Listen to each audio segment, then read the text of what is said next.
This is the Financially Simple Podcast, a show dedicated to destroying the complexities of money for today's small business owner. And now, here's your host, pizza-loving, certified financial planner, Justin Goodbread. Welcome to Financially Simple. Today we're going to continue our deep dive into building a best-in-class risk management department with the idea of growing the maximum value of our company. Today's episode is titled Financing Considerations for Value Growth. Now, as a small business owner, you have probably dealt at some point with financing in the terms of being the borrower, and you may have even extended financing in terms of being a lender.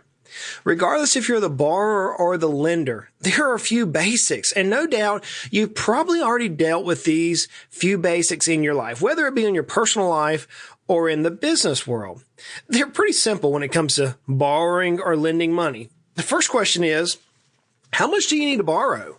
And the second question is, how are you going to pay it back? That seems pretty easy, right? How much money do I need to borrow and how am I going to pay it back? Now, sometimes people want to know what's it for, but that could be ancillary for many times. Point blank though, we need to know how much money we want to borrow and how we're going to pay it back. And then the third thing that the lender is worried about is what are you using to secure the loan? So for example, I've been looking at buying different assets. Let's call it real estate. Let's say I want to buy some real estate. I need to know if I'm going to borrow money, how much money I need to borrow for the real estate, which means I have to have some idea what the real estate's worth. And I need to know how I'm going to pay it back. Is it going to come from my cash flow for the money I make through my career? Is it going to come from my investment accounts? Is it going to come from me borrowing the real estate, using it on a float situation, then turn around selling the real estate to pay the debt back? Everything has risk, right? Each one of those have pros and cons, but ultimately we have to know what we're borrowing and where we're going to pay it back and then what we're going to use to secure the note. So I've used lending at multiple times. I've used it for borrowing to start businesses. I've used it for houses. I've used it for cars. I've used lending for land. I've used lending for pieces of equipment. I've used lending when I've been the borrower many times, many times in my life. But as a business owner, oftentimes we are the creditor.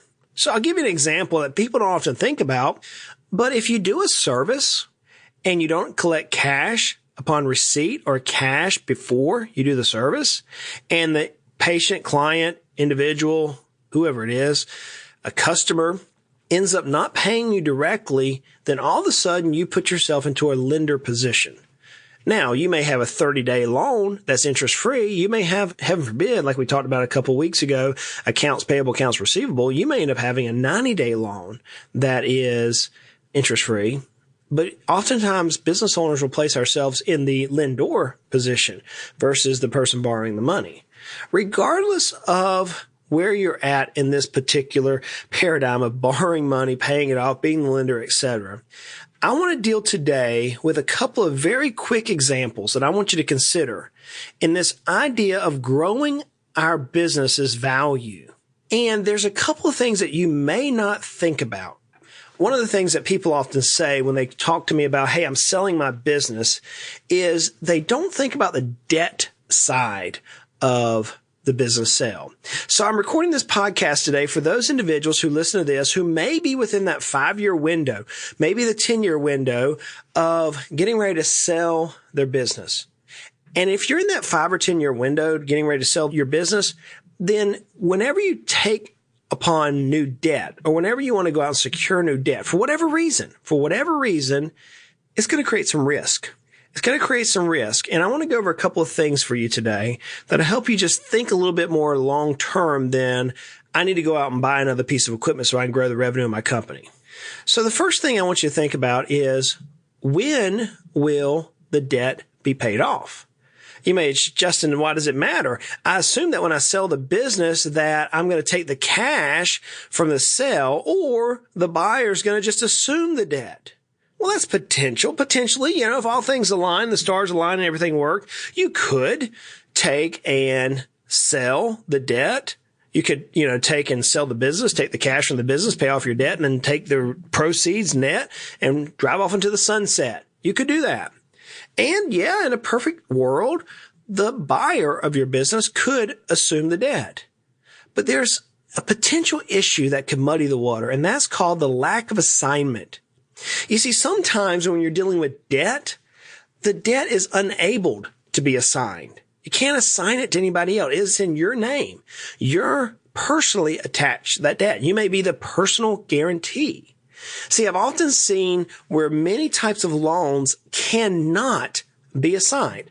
Think about it. You just purchased a brand new piece of equipment, and because you had excellent credit, you got a great deal. I'm talking about a jam-up deal, the best deal of the lifetime on the interest. But now you want to sell the company, and a qualified buyer comes along and offers you a full price. But now that qualified buyer can only get 60% financing. That's all they can get. 60% of your targeted asking price. And you and your team choose to do what's called a seller carry. You choose to take a position to where you're going to finance the extra 40% as a lender to the new buyer. And to make matters worse, your planners and your attorneys and your CPAs and your CFPs devise a plan to reduce your tax burden. They're trying to make it to where all the money you're getting from selling the company is not going to get eroded by the IRS. And with all that planning, you're now left holding a note on a piece of equipment that you bought because of your excellent credit score that was not able to be fully paid off. I've seen this happen. I've seen this happen in equipment-heavy businesses. So you can't make the assumption some 5, 6, 7, 10 years out that just because a buyer is going to buy the business that they're going to automatically pay off all your debt. You can't assume that. And doing so is going to muddy the water, and it's potentially going to cause you to be in a position to where you're not receiving top value for your company. And that leads me right into number 2. Debt does affect the value of your business. It does. Debt affects the value. Now, I'm going to jump a little bit here into business valuation. I don't expect you to fully understand this unless you've dealt with this in finance school. But the premise of this, the next little bit here, is that the value of your business will be affected by debt. So there's a thing called enterprise value or company value that is used. And here's the equation for that. The stock price, which we'll say is X, plus the debts on the books is Y, less the cash on the books is Z. And so the equation is enterprise value equals X, the price of the stock, plus the debt, minus the cash on the books.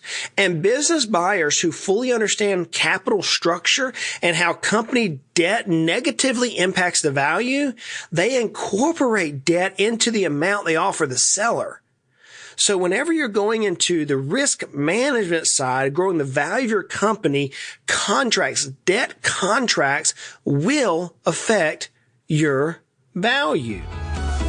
You are listening to Financially Simple, destroying the complexities of money for today's small business owner.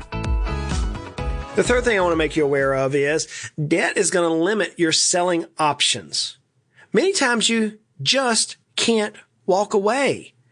I've seen this happen recently where an individual was in their 70s and they had a fairly large amount of debt, and the buyer, they were able to get 2 buyers to the table, and the buyer realized that there was an amount of debt there, and they realized they were in a competition environment, and so they began driving the price down, not up.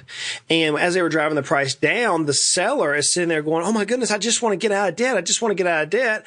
And they couldn't walk away from the deal. They had to take something. I guess they could have, but because of health circumstances in this case, they couldn't. They had to take something. And the buyer realized and they capitalized on it. Debt limits your selling option in the point that cash will be needed at least to settle the debt and pay the taxes. So many times we can do planning on businesses where the buyer, instead of paying a huge amount of taxes on the proceeds of a business, just do some basic estate planning, some basic tax planning, using trust and various things of that nature. We can position it where the buyer doesn't pay a lot in taxes. Any good attorney, good estate or business attorney can help you with this. But now if you have debt, you're going to be required to take a significant amount of cash, potentially, out of the company and cover the tax side. So you can end up needing more cash than what you really need at the time of sale. Debt on your business could also force you into a stock sale versus an asset sale. So instead of shifting assets to the buyer, you may limit your buyer pool if you have too much debt, forcing people to take a stock transaction.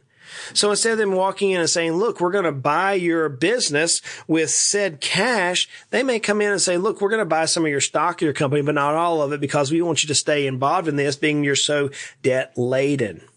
I even had one client, number 4, who had the sale delayed because of debt. Delayed. You say, well, how can that be? Well, in this particular case, the client was about to close when a final credit search was pulled and a creditor had a lien against the company. Now, no one knew about this lien. From the seller to the buyer, the UCC1 had been skipped. It had been missed, in this case, by the lender. And the seller had forgotten all about the creditor because the liability had been paid years prior.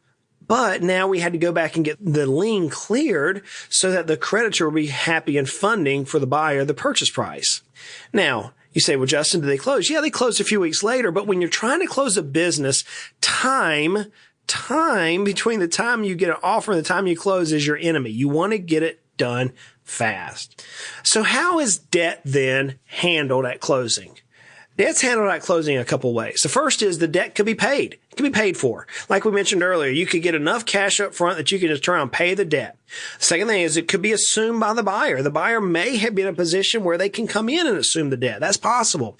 You could negotiate with the lender. If there's assignability, you could go in and negotiate with your current lender a better reduced amount or a lower payment or yada, yada, yada with the potential new buyer of your business. But the simple way would be to deduct the debt from the proceeds of the sale. So let's say you're selling the company for $1 million, okay? And now you have $200,000 in debt. So what would happen is you would get your $1 million and they would put $200,000 in escrow to pay the proceeds to the debt holders. And then now upon closing, you would maintain in this case, $800,000 to the seller. So that is how debt comes into play. And he said, Justin, man, I thought we were dealing with best in class on risk management. Yeah, see, here's the thing. Financing considerations in your business are going to affect the risk of your company, the value of your company. And so many people don't think of debt in the terms of risk management. Risk management. So as you look at the various types of debt, you want to all the time be considering what risk am I opening myself up into this case? And if we're trying to drive the value of the company toward the roof, what we must focus on is how we're going to get out with the risk with this debt on us. Can we pay it off in time? Just this last week, I had a client call me that I've been working with for some now 6, 7 years, 5 years, 6 years, 7 years. First met this couple, husband and wife who work in a business. They mentioned they wanted to retire, and I said, guys, we got to get the business ready to sell. Now, the husband, he's kind of bullheaded like me. We get along, great guy. I love him to death. Like I said, we've been working together for years now. I know their family and their children very well. But every time we get together, it's a little bit, I would say, hostile, contentious. It's just the way we are. We like to jib and jab at each other. Ultimately, we love each other, and we're trying to help them benefit themselves. But he gave me a little flack this last time saying, Justin, I don't want to sell my company. I'm not old enough yet. I've got X number of years left. I said, well, but we've got to get it prepared for a sale. Prepared for a sale. We got on the subject of debt. I said, guys, you don't want to go into debt right now to that magnitude. It could hurt you on a sale. Well, Justin, no one's going to buy our company. Fast forward 3 days. I get an email from the wife. Justin, so we just got an offer on our company from somebody west of us who wants to come in and pay a cash offer and buy our company. Help. So whenever you're dealing with the financial risk management, even though you may be able to handle the debt, you want to always look at it as how can we get out? What will we need to do to dispose of the debt? And with that, guys, I'm going to invite you to check out the blog, financiallysimple.com. We put the shows on Financially Simple, and we write a blog post specifically for the content of each of these episodes. We have lots of courses and lots of downloadable information on there that you can take a look at. We've got our new book coming out. I can't tell you how excited I am. It's just weeks away. We've got the cover, got the graphics. We have our final readers going through it right now, those individuals who are going to endorse the book. Man, I'm excited about it. So pay attention for those coming forward. Do one favor for me. If you like the podcast, do a favor and share it. Share it out on your Facebook, share it on Twitter, share it on LinkedIn, share it somewhere and say, hey guys, this podcast is awesome. Tag a couple of friends in it. That's the way the podcast gets ranked better on iTunes and Stitcher and Spotify. Just download this episode and say, hey guys, this episode rocks. Listen to Justin. He's talking about debt. They're like, yeah, right. Anyway, share it with a friend, guys. Like I say every week, life is hard. It is. Life is good and life can be frustrating. Money does not have to be. Let's continue to make our lives at least financially simple.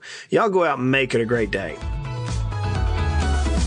You have been listening to the Financially Simple podcast. The information in this show is for informational purposes only. This show is not investment advice. Instead, seek help from a competent financial advisor. Justin Goodbread, CFP, is an investment advisor representative of Heritage Investors, a registered investment advisor.